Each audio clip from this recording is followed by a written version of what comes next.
সালামু sir. Sir colonel Rajib বলছি sir. Rehan আপা একটু কথা বলতে sir, over to her sir. কে? রেহান আপা। রেহান আপা। জি স্যার। আসসালামু আলাইকুম ভাইয়া। হ্যাঁ ভাই সালাম। জি, আপনি কই আমি আমার বাসায় থাকেন না? থাকবো না। হ্যাঁ ঠিক আছে। হ্যাঁ, কি আমরা অবস্থা? আমরা অন্য জায়গায় আছি।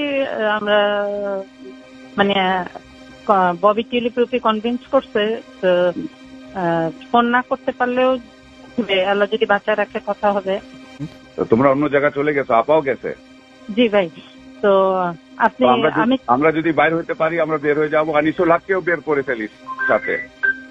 হ্যাঁ হ্যাঁ, যেটা হয় আপনি ইমিডিয়েটলি ওই যে সায়ান আর জয় যেটা বলছে আপনি ওইটা করেন। ঠিক আছে, এক সেকেন্ডও দেরি করেন না, কারণ শম্পার বাসায় গেছে, ফটো তুলছে এবং চারিদিকে মানে সাদা ঝোপা পড়া দাঁড়িয়ালা এই আর কি। তো ইউ শুড লিভ, মানে যত তাড়াতাড়ি সম্ভব। আর আমি কনভিন্স করতেছি যে মানে যা যা আসে ওইটা করবো আর কি। এইখানে একদম থাকা সেফ না। তারপর ঠিক আছে, তাহলে ও কি বলবে? মার্শাল ল ডিক্লেয়ার করতেছে না সে? ওইগুলো এখন কাম দিয়েন না, ইউ শুড লিভ ইমিডিয়েটলি। ওকে। জি ভাইয়া, ফি আমানিল্লাহ, দোয়া করেন। ফি আমানিল্লাহ।